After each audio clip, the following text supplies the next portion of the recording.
Hey, what's up everyone? Sinister here, bringing you another Gamerversary video. 5 years ago, I covered Rush'n Attack, but I didn't like the way that it turned out, so now I'm doing an updated version with more footage. I hope you enjoyed the video, and drop a like.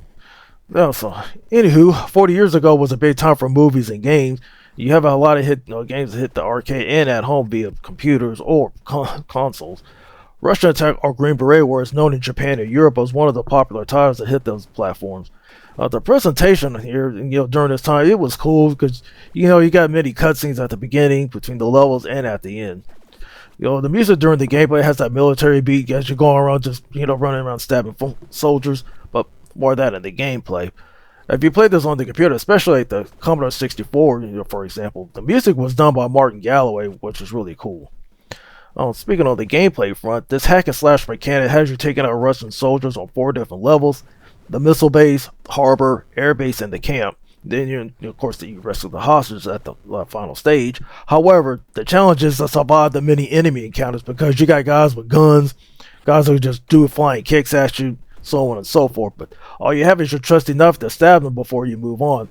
But good thing you have power-ups to clear the way, but you got to use them wisely. And also, you have the end-level bosses to deal with before each area, but, there's a strategy to take them out, because once you figure it out, it's easy. The game resets to a higher difficulty upon completion. And so now, I'm going to move on to the experience with it. And of course, my experience was with the arcade version, because I was able to play this at the theater before the movie started. I didn't get that far during my playthrough, because during that time, I didn't know what I was doing. I was just going around just mashing buttons before the movie started, so... A year later, my brother was able to borrow the Green Beret version on the Commodore 128, and we struggled trying to get past that first stage. But however, I was lucky enough to get past it, making it to the harbor area. But of course, I used up all my lives because there's no continues on that version. Of course, I was able to go further than what my brother did, but overall, still wasn't able to beat the game there. But of course, I ended up playing the NES version, and I noticed this plays a little bit different from its arcade counterpart, because here, you don't rescue the hostages. You have to take out the secret weapon that the Russians were planning. And so, all you gotta do is just go through there, just the same mechanic, running and stabbing just before you move on.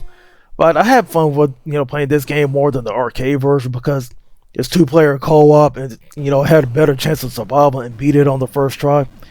And then, of course, at the end, it has its ending. And stuff like that, so unlike its arcade counterpart. But thanks to emulation, I was able to play the arcade version again via MAME, and I was able to beat it this time, which was, to me, it was an accomplishment. But overall, I'll give Rush'n Attack a 4 out of 5.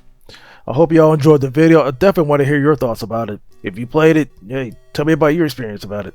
Drop it in the comments down below. This is Sinister. Be easy.